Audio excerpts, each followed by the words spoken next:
Bienvenue à l'émission Crois-tu? Comment vous présenter notre invité d'aujourd'hui? Pas chose facile, mais elle est au courant de la présentation. Notre invité a eu une enfance assez difficile, même très difficile. Voici en résumé cette enfance. Abus sexuels, mauvaise fréquentation, dépendance affective, la dépendance drogue, alcool. Il a également eu j'imagine de la dépression, suicide de son amour de jeunesse à l'âge de 19 ans, perdu et suicidaire. Avant de passer à l'acte, notre invité a crié à Dieu. Je vous présente notre invité d'aujourd'hui, Mélissa Martin. Mélissa, bienvenue à l'émission Crois-tu? Bienvenue, ça va bien. Alors, la présentation n'est pas facile, mais on veut t'entendre. Que se passe-t-il dans cette vie-là? Non pas seulement aujourd'hui, mais depuis ton enfance. Peux-tu nous décrire un peu? T'es né où? Je suis née à Montréal. J'ai un frère de 14 mois de différence de moi, plus jeune, Kevin. Euh, Dans le fond, je suis née à Montréal. J'ai été élevée à Laval pendant toute ma jeunesse. Puis, c'est ça, mes parents, ben, ils étaient jeunes. Ils ont... Ouais, excusez. Ben, vas-y, prends ton temps, Mélissa. Maman est tombée enceinte de moi, elle avait 18 ans.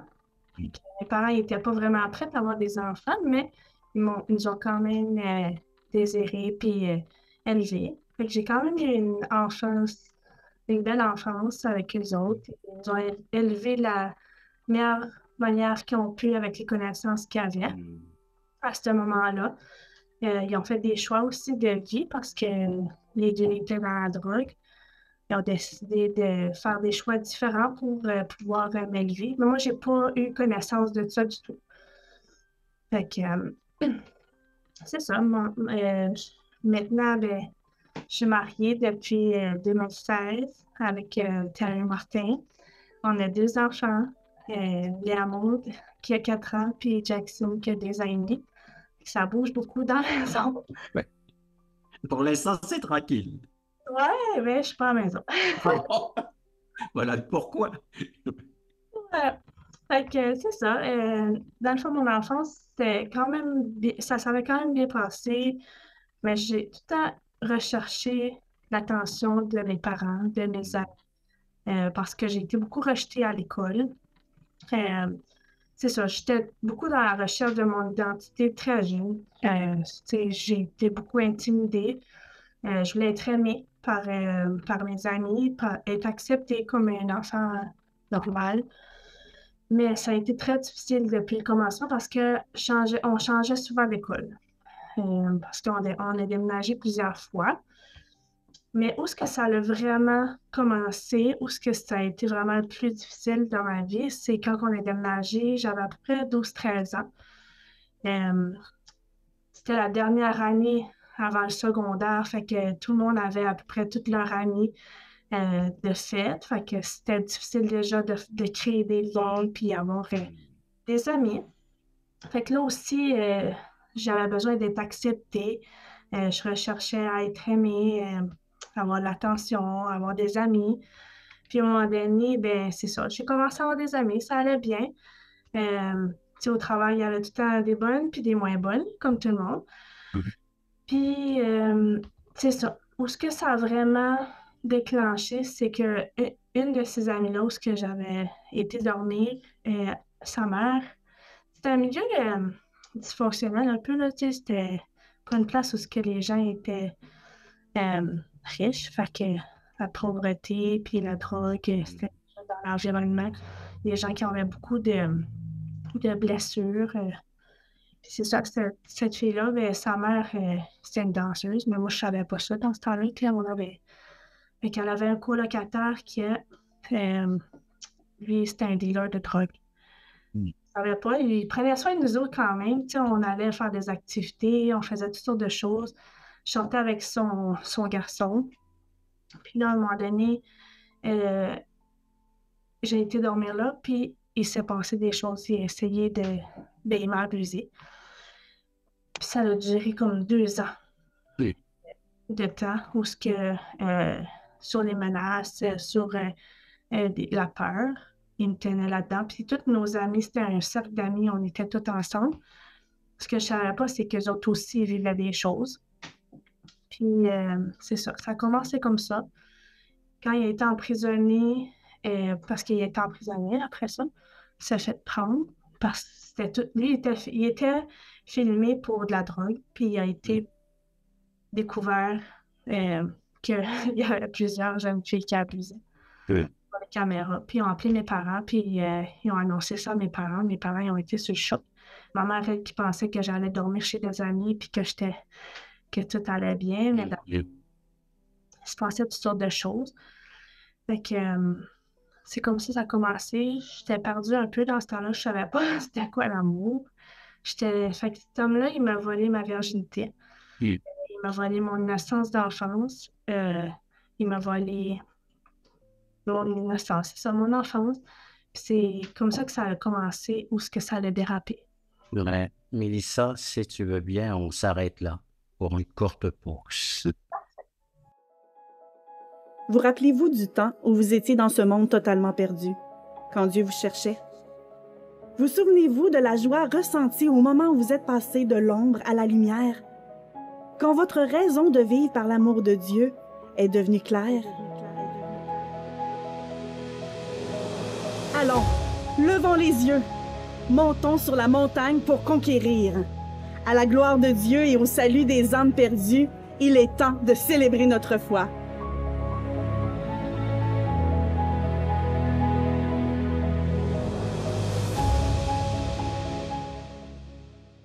Mélissa, tes parents apprennent que eux qui pensaient que tu allais chez des amis, et finalement tu te retrouves dans un milieu très malsain.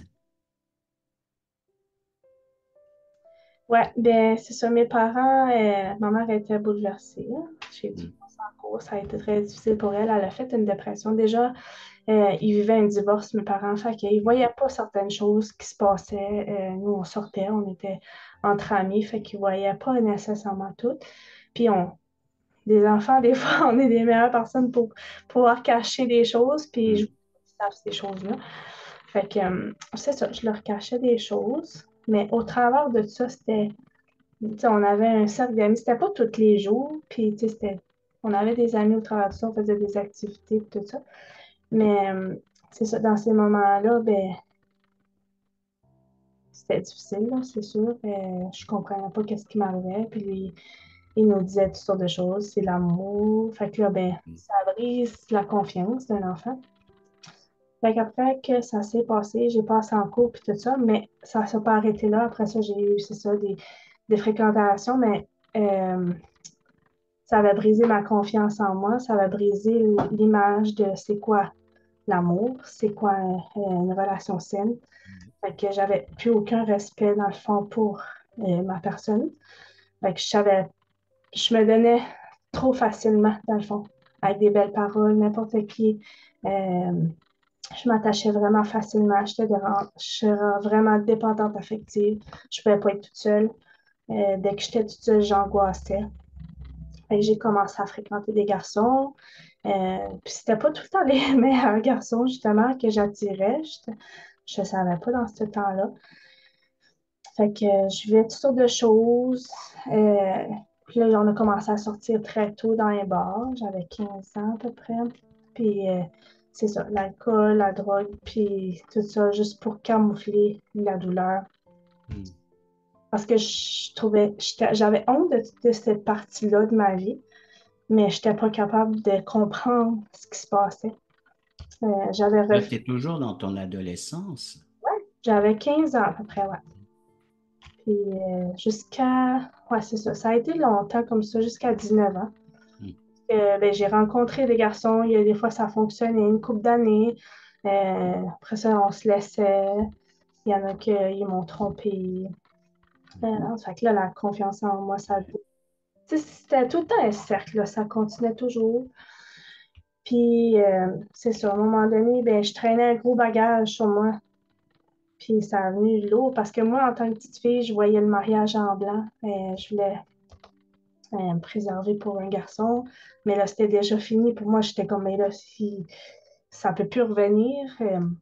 Mais ce que j'ai découvert avec le Seigneur, c'est que oui, ça pouvait revenir. Je pouvais revivre ces choses-là. Je pouvais revivre une relation saine avec le Seigneur. Mais c'est ça, quand tu le sais pas, tu penses que c'est...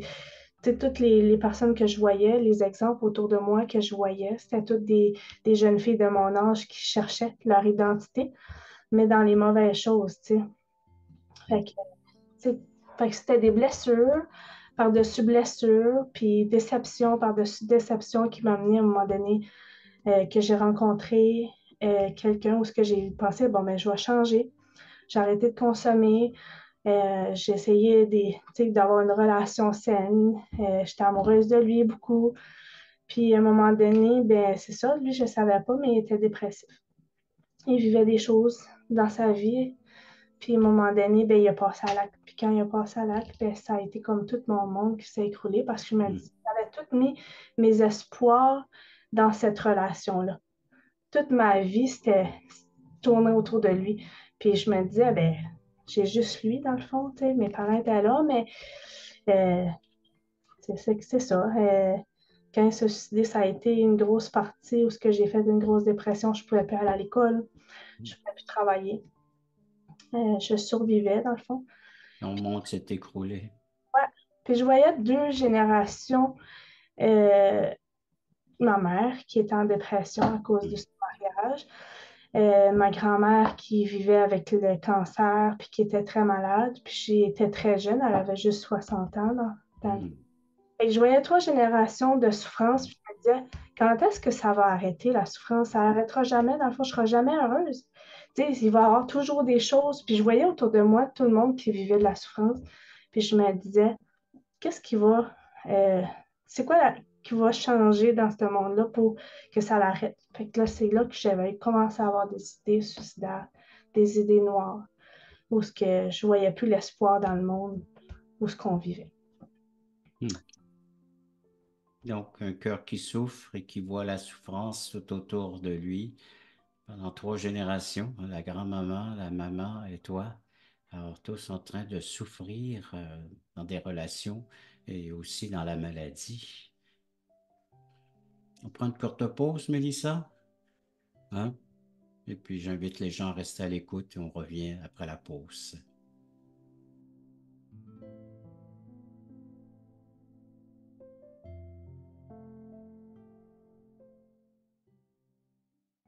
Le voici, ce merveilleux cadeau. Nous vous offrons un livret d'environ 20 pages qui a comme titre « Passeport pour le ciel ». Très bien illustré. Un enfant le pourrait saisir, comprendre la portée du message. Nous vous l'offrons tout à fait gratuitement, sans aucun déplacement de votre part. Vous pouvez nous appeler, vous pouvez aller sur notre site croatu.ca, faire des demandes, mais il sera livré à la maison, chez vous. Alors donc, juste en faire la demande et il sera livré gratuitement à la grandeur du Québec, grandeur du Canada, à tous ceux qui voudront le recevoir, qui va vous expliquer comment avoir un passeport pour entrer au ciel. Et cela pour l'éternité.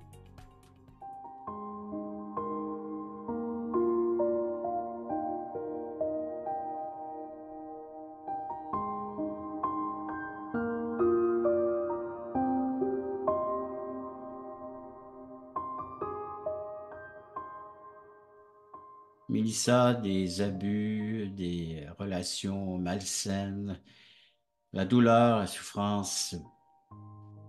Quelle est la suite de ton témoignage? Ben, il y a un soir où ce que j'en pouvais plus de cette vie-là. J'avais déjà mon plan de fête, là. J'avais déjà un texte que j'avais envie de copier-coller pour mes amis, puis me détacher, puis j'avais déjà mon plan.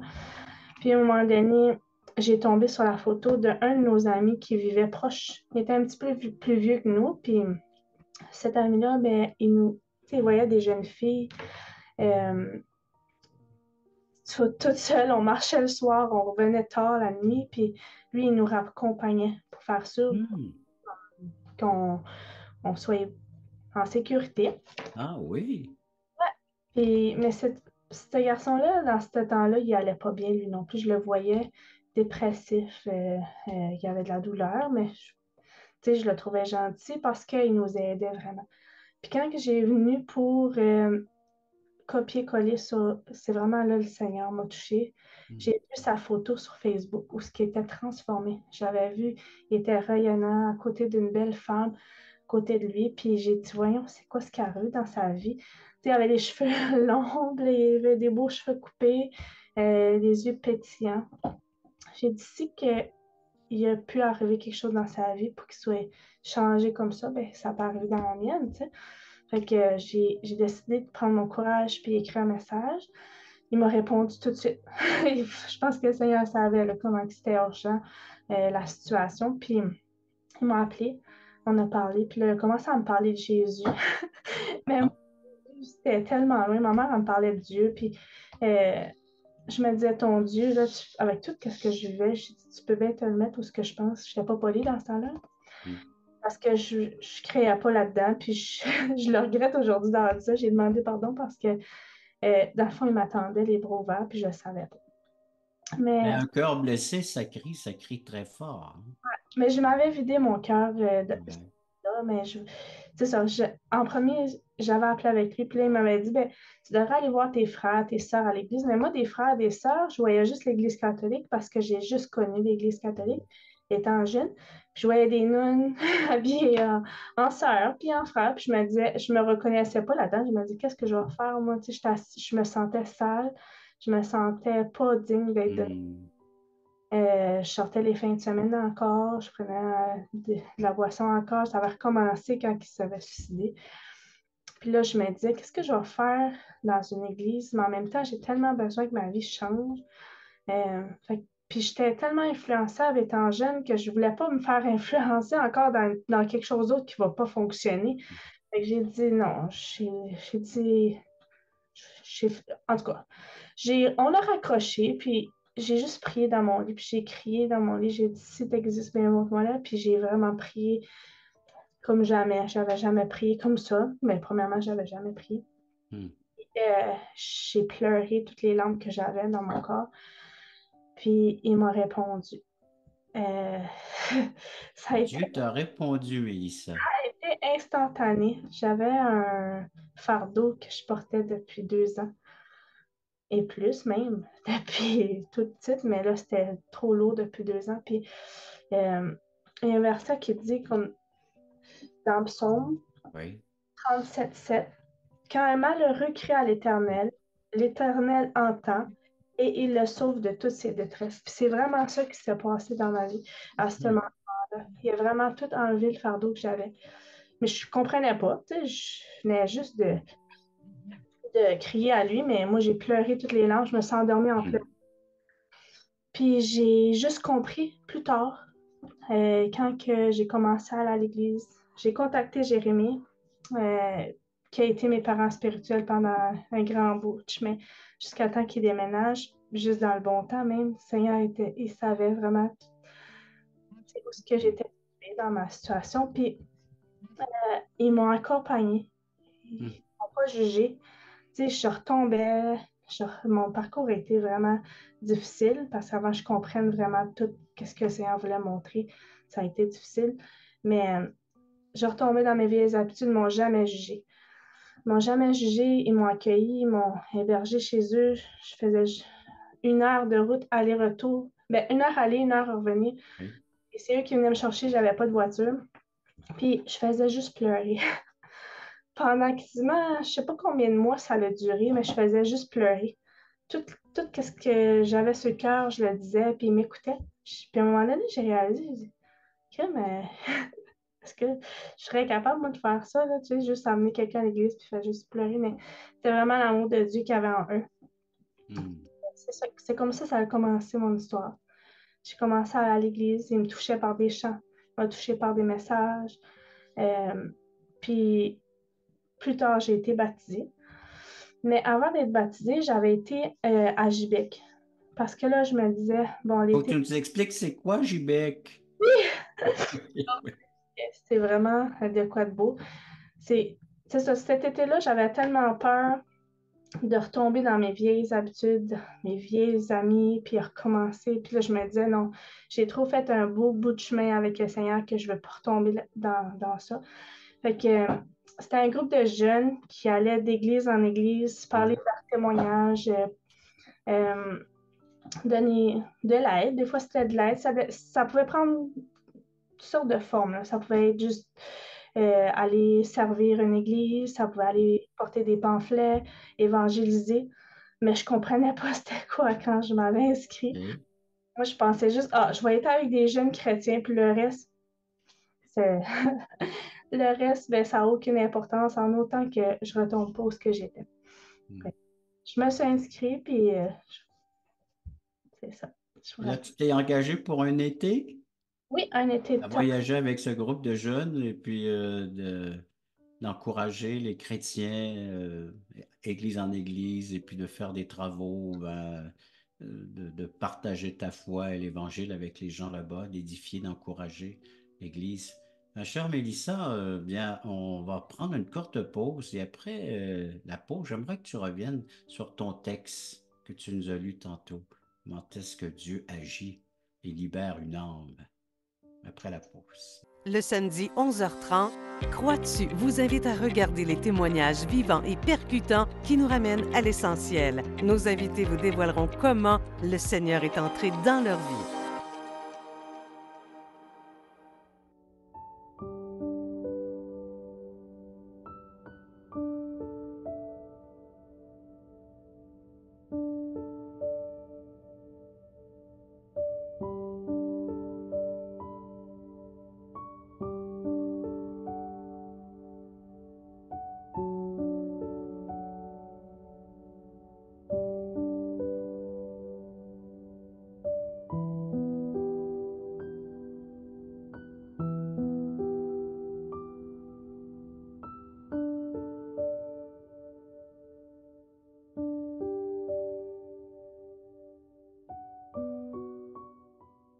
Mélissa, donc, tu découvres l'Église évangélique, tu t'engages avec un groupe de jeunes, passant un été à voyager au Québec et puis à aider les églises à faire des bancs, à aider, à soutenir le voisinage.